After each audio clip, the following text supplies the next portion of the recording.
आदाब नाजरीन, आप देख रहे हैं एनएन चैनल में अनिस फातिमा। पेश है खबरनामा। सदर जमहूरिया रामनाथ कोविंद ने आइन के 105वें तरमीमी एक्ट 2021 को मंजूरी दे दी है, जो समाजी और इक़्तिसादी एतबार से पसमानदा तबकों की निशानदही करने के रियासती सरकारों का इख्तियार बहाल करने से मुताल्लिक़ है। इस सिलसिले में कानून और इंसाफ महकमे की वजारत ने एक नोटिफिकेशन भी जारी किया है। पार्लियामेंट के मानसून इजलास के दौरान इस महीने की 11 तारीख को पार्लियामेंट ने आइन के 127वें तरमीमी बिल को मंजूरी दी थी।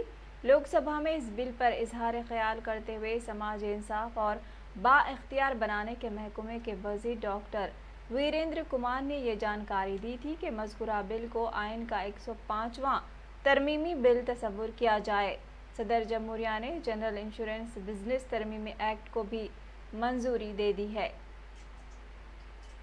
वज़ीर आज़म नरेंद्र मोदी ने कहा है कि सोमनाथ मंदिर हिंदुस्तानी सकाफ़त और अखलाकियात का लाजमी जुज़ है।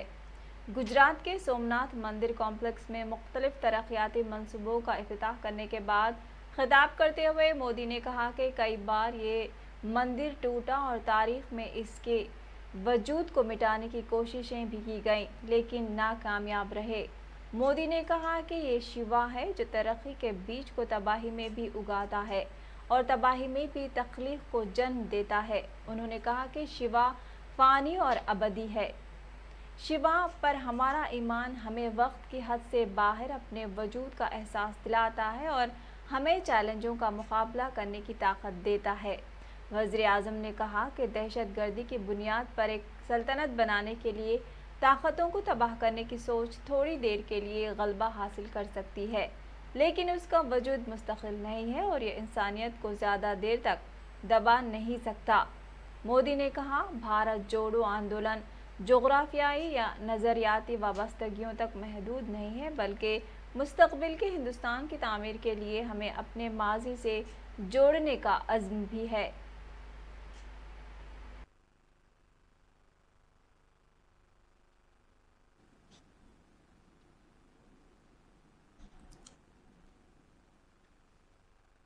जय सोमनाथ। कार्यक्रम में हमारे साथ जुड़ रहे हम सभी के श्रद्धेय लाल कृष्ण आडवाणी जी, देश के गृह मंत्री श्री अमित शाह जी, श्रीपद नाइक जी, अजय भट्ट जी, गुजरात के मुख्यमंत्री विजय जी, गुजरात के उप मुख्यमंत्री नितिन भाई, गुजरात सरकार में पर्यटन मंत्री जवाहर जी, वासण भाई, लोकसभा में मेरे साथी राजेश भाई, सोमनाथ मंदिर ट्रस्ट के ट्रस्टी श्री प्रवीण लहरी जी, सभी श्रद्धालुओं, देवियों और सज्जनों, मैं इस पवित्र अवसर पर वीडियो कॉन्फ्रेंस के जरिए जुड़ रहा हूं, लेकिन मन से मैं स्वयं को भगवान श्री सोमनाथ के चरणों में ही अनुभव कर रहा हूं। मेरा सौभाग्य है कि सोमनाथ मंदिर ट्रस्ट के अध्यक्ष के रूप में मुझे इस पुण्य स्थान की सेवा का अवसर मिलता रहा है। आज एक बार फिर हम सब इस पवित्र तीर्थ के कायाकल्प के साक्षी बन रहे हैं।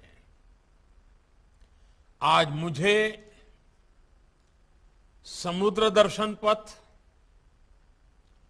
सोमनाथ प्रदर्शन गैलरी और जीर्णोद्धार के बाद नए स्वरूप में जूना सोमनाथ मंदिर के लोकार्पण का सौभाग्य मिला है। साथ ही आज पुराने शहर में तारीखी बीबी का अलम जुलूस ठीक 1 बजे दिन अलावा बीबी से रवाना हुआ। जुलूस की रवानगी से कबल 12 बजे दिन मजलिस पुरसा मुनक़िद की गई। वाजरे के जुलूस बराह बंगला बीनी साहब, कमान शेख फैज, एतबार चौक, कोटला आलिजा, चार मीनार, गुलजार हाउस, पंजशाह, कदम रसूल, मंडी मीरालम, पुरानी हवेली, दारुशिफा से होता हुआ मस्जिद इलाही चादर घाट पहुंचेगा और वक्त मगरिब अलम ठंडे किए जाएंगे। दौरान जुलूस बीबी के अलावा से मस्जिद इलाही चादर घाट तक जुमला 24 मातम अंजुमन मातम का नजराना पेश करेंगे। अलम ठंडा करने के मुकाम पर भी मजलिस पुरसा मुनक़्क़िद होगी और सीना जनी की जाएगी। कमिश्नर पुलिस अंजनी कुमार चार मीनार पर बीबी के अलम को ढट्टी पेश करेंगे। इसी तरह खानवादा निज़ाम की जानिब से पुरानी हवेली पर ढट्टी पेश की जाएगी। पुलिस की जानिब से बीबी के अलम के जुलूस के लिए वसी तर बंदोबस्त किया गया है। जुलूस के पुरसुकून इनेकाद के लिए इक़दामात किए गए हैं। इसी तरह ट्रैफिक पुलिस की जानिब से जुलूस गुजरने के मुकामात पर ट्रैफिक तहदीदात भी आयद की गई हैं।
संगारेड्डी के रुकन असम्बली जग्गा रेड्डी ने सदाशिवपेट में मुहर्रमुल हराम के मौके पर मुनक़िद की गई पीरों की तकरीब में अक़ीदत व एहतराम के साथ शिरकत करते हुए अलम को ढट्टी का नजराना पेश किया। इस मौके पर मीडिया से बात करते हुए जग्गा रेड्डी ने कहा कि सदाशिवपेट की आवाम पीरों की ईद को हर साल अक़ीदत व एहतराम के साथ मनाती है। ताहम कोरोना के पेश नज़र गुज़िश्ता साल इसका अहतमाम नहीं किया गया था। उन्होंने कहा कि सदाशिवपेट के क़दीम आशुर खाने की मरम्मत के लिए मुकामी MLA से नुमाइंदगी की गई है और मरम्मत के लिए माली मदद का भी जग्गा रेड्डी ने तयख़ुन दिया।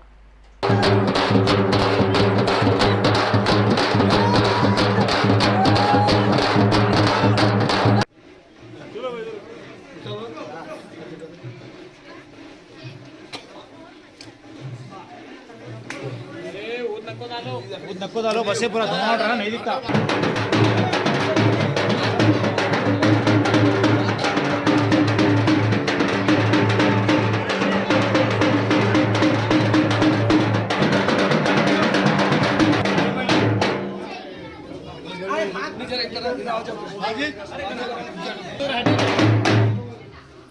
వచ్చినావా ఇప్పుడు పిచ్చాడమ్మా పిచ్చాడు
सीजेआई जस्टिस एनवी रमना ने कहा कि रियासती हुकूमत के ताउन से 3 माह के अंदर बैनुल अक़वामी सालसी मरकज़ कायम करने के लिए ये पहला कदम है। सुप्रीम कोर्ट के chief justice, high court justice वुज़रा KTR, इंदिरा करण रेड्डी, अरकान पार्लियामेंट, MLA और CS ने हैदराबाद में बैनुल अक़वामी सालसी मरकज़ का इफ्तिताह अंजाम दिया। इस मौके पर चीफ जस्टिस ने खिताब करते हुए कहा कि हैदराबाद में बैनुल अक़वामी तिजारती तनाज़ा सालसी मरकज़ कायम करना इंतहाई खुशी की बात है। मुल्क का पहला मरकज़ हैदराबाद में कायम किया गया है। इस मौके पर वज़ीर KTR ने खिताब करते हुए कहा कि इस मकसद को यकीनी बनाने के लिए तेलंगाना हुकूमत हर तरह से ताउन कर रही है।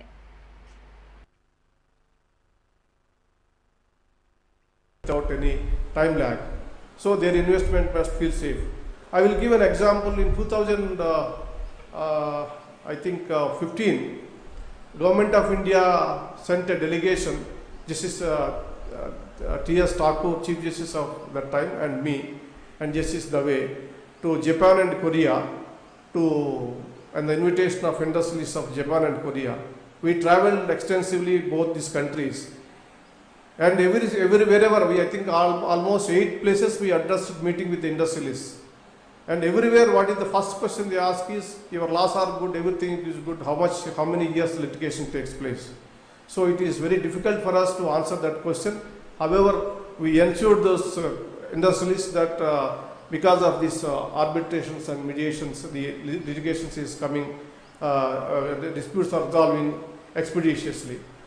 Now, Brother Nageswara told 1926, I believe, first time in Paris this arbitration center is started. Internationally, there are 4 or 5 places where the international arbitrations are flourishing. Now, recently, Dubai also started, but it has not taken up that big. And now, we have started this, expecting that this will take over and it will be stand along with the other international arbitration center. With all your cooperation and support, particularly the representatives of the industry, I request you, please encourage this mediation, arbitration, conciliation center. It helps, it resolves your disputes. You need not go around the courts and spend time and money. And litigation, you know, it is a very costly and more tedious and a time-consuming thing. And so I request especially the Chief Justice of Telangana. मरकजी वजीर सयाहत किशन रेड्डी ने अपनी प्रजा आशीर्वाद यात्रा के दूसरे रोज़ महबूबाबाद में रोड शो को मुखातिब करते हुए बताया कि मरकजी हुकूमत के 7 साला दौरे इख्तिदार में वज़ीर आज़म नरेंद्र मोदी ने एक पैसे की भी बदउनवानी नहीं की, जबकि वज़ीर आला के चंद्रशेखर राव और उनके अरकान ख़ानदान ने उन्हीं 7 सालों में करोड़ों रुपयों की बदउनवानियों में शामिल हैं। किशन रेड्डी ने दावा किया है कि मरकजी हुकूमत BC तबक़े को तहफ़्फ़ुज़ात फ़राहम करने के अलावा BC कमीशन को मुकम्मल इख्तियारात दिए। उन्होंने बताया कि वज़ीर आला के चंद्रशेखर राव तेलंगाना का दिवालिया निकाल रहे हैं। रियासती हुकूमत के पास डबल बेडरूम मकानात तामीर करने के लिए फंड्स मौजूद नहीं हैं।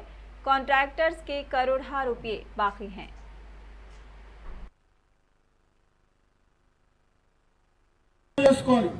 ఈరోజు మరికొన్ని రోజులు కేసీఆర్ ముఖ్యమంత్రి ఉంటే ఈ రాష్ట్రంలో ప్రభుత్వ ఉద్యోగస్తులకు కూడా సకాలంలో జీతాలు ఈరోజు కుర్చీ కోసం దేనికైనా ఈరోజు ఈ ప్రభుత్వం దిగజారే పరిస్థితి ఉన్నది.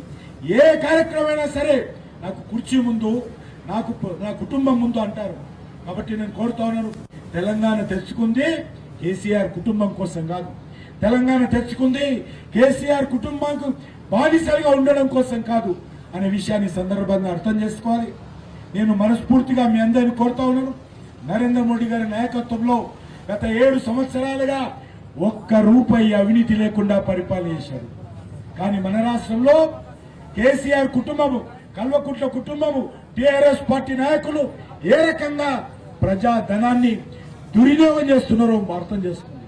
ఆ డబ్బు ఎవరిదో కాదు, కేసీఆర్ కుటుంబం కానీ టీఆర్ఎస్ నాయకులు కానీ దుర్వినియోగం చేస్తున్న డబ్బు మనందరిది. మనం పన్నుల రూపంలో కట్టేటువంటి డబ్బు ఈరోజు డబ్బును ఏ రకంగా దుర్వినియోగం చేస్తున్నాం, ప్రాజెక్టుల పేరు మీద ఏ రకంగా దుర్వినియోగం చేస్తున్నారో మనం చూస్తా ఉన్నాం.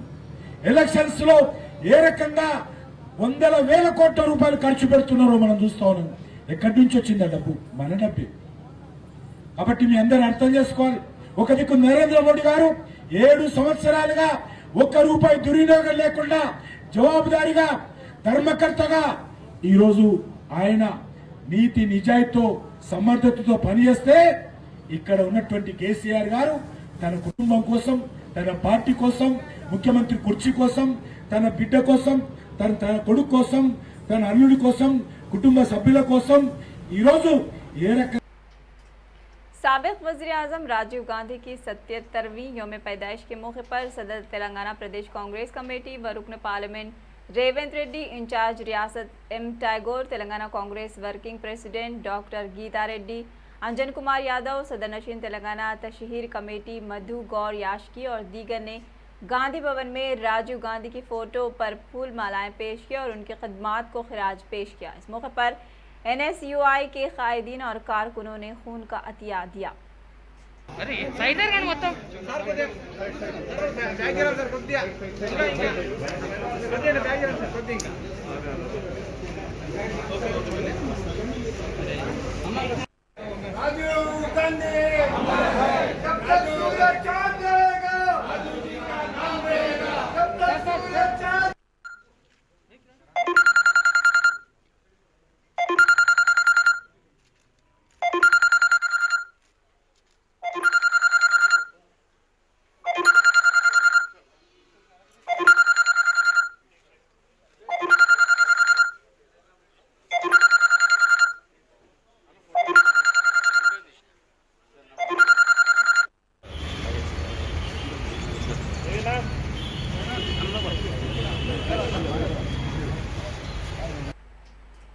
सदर तेलंगाना प्रदेश कांग्रेस कमेटी व रुकन पार्लियामेंट रेवंत रेड्डी ने सोमाजीगुड़ा के पास राजीव गांधी के मुजस्सिमे पर गुलहाए अकीदत पेश करने के बाद खिताब करते हुए बताया कि साबिक वज़ीर आज़म राजीव गांधी ने 18 साल के नौजवानों को वोट के इस्तेमाल का हक दिलाया और उन्होंने इंफॉर्मेशन टेक्नोलॉजी को फ़रोग़ देते हुए मुल्क भर में कंप्यूटर को मुतारफ़ करवाने के अलावा पंचायत निज़ाम में तब्दीली लाई। इस मौके पर इंचार्ज रियासत तेलंगाना कांग्रेस एम टैगोर, साबिक अपोजिशन लीडर कानून साज कौंसल शब्बीर अली, सीनियर कांग्रेस कायदीन हनुमंत राव, अंजन कुमार यादव, मधु याशकी, डॉक्टर गीता रेड्डी के अलावा यूथ कांग्रेस कायद अनिल कुमार यादव और दीगर मौजूद थे।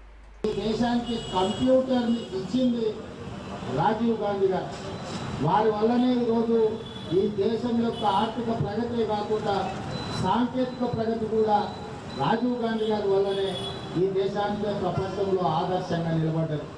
యువతకు స్ఫూర్తినిచ్చి ఈ దేశాన్ని ప్రపంచ దేశాల ముందు ఒక బలమైన దృఢమైన దేశంగా నిలబెట్టింది రాజీవ్ గాంధీ గారు.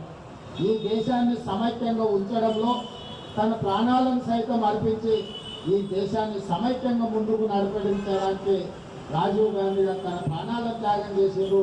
వారి స్ఫూర్తిగా ఈ దేశంలో యువత ముందుకు అడుగు వేయాలి. వారి స్ఫూర్తిగా ఈ సందర్భంగా ఇప్పుడు ఎమ్మెల్యేకి నిలబడడానికి 25 సంవత్సరాలు ఉంది. ఐఏఎస్లు ఐపీఎస్ లాంటి అధికారులు జిల్లాలను 21 సంవత్సరాలకే సమర్థవంతంగా నిర్వహిస్తున్నప్పుడు యువతకు 21 సంవత్సరాలు నిండిన వాళ్లకు శాసనసభలో పోటీ చేయడానికి రాజ్యాంగ సవరణ తీసుకురావాలి. తప్పకుండా ఇది ఏఐసిసి అధ్యక్షురాలు సోనియా గాంధీ గారి దృష్టికి తీసుకెళ్ళి 21 సంవత్సరాలు ఉన్న ఓటు హక్కును రాజీవ్ గాంధీ గారు 18 సంవత్సరాలకు ఏ విధంగా అయితే తగ్గించిందో శాసనసభ ఎన్నికల పోటీలో 25 సంవత్సరాలకు అర్హత ఏదైతే ఉందో 21 వైఎస్ఆర్ तेलंगाना पार्टी को बहुत बड़ा झटका लगा है। వైఎస్ఆర్ टीपी की एक अहम कायद इंदिरा शोभन ने पार्टी की बुनियादी रुकनियत से इस्तीफा दे दिया है। वो अपना इस्तीफा पार्टी सदर वैएस शर्मिला को भेज चुकी हैं। इंदिरा शोभा ने कहा कि वो जल्द मुस्तकबिल की सरगर्मियों का ऐलान करेंगी। इंदिरा शोभा ने कहा कि मैं వైఎస్ఆర్ तेलंगाना पार्टी से इस्तीफा दे रही हूँ। मुझे हौसला देते हुए मेरी तायद करने वाली पार्टी की सदर वैएस शर्मिला का बहुत शुक्रिया। उन्होंने कहा कि वो हमेशा आवाम की खिदमत में हाजिर रहेंगी। SFI और DAYF तलबा तंजीमों के कारकुनों ने फीस रीइम्बर्समेंट के बकाया जात की अदायगी और सरकारी महकूमे जात में तकर्रुरात के लिए जॉब कैलेंडर जारी करने का मुतालबा करते हुए CM कैंप ऑफिस प्रगति भवन पर धरना दिया और हुकूमत के खिलाफ नारेबाजी की। पुलिस ने SAFI और DAYF कारकुनों को हिरासत में लेते हुए पुलिस स्टेशन मुंतकिल कर दिया है। जिले संगारेड्डी के अंदोल मंडल में जुमेरात की रात चोरों ने सिलसिलेवार सरक़े की वारदातें अंजाम देते हुए 5 घरों को लूट लिया है। 5 तोले तिलाई जेवरात, 25 तोले चांदी और 2 लाख रुपये नकदी चोरी करके राह फरार हो गए हैं। मुकामी लोगों ने चोरी की इतला पुलिस को दी, जिस पर पुलिस ने मज़कूरा घरों का जायजा लिया। क्लूज टीम ने सबूत इकट्ठा किए हैं। पुलिस ने इस सिलसिले में एक मुकदमा दर्ज कर लिया है और तफ्तीश कर रही है।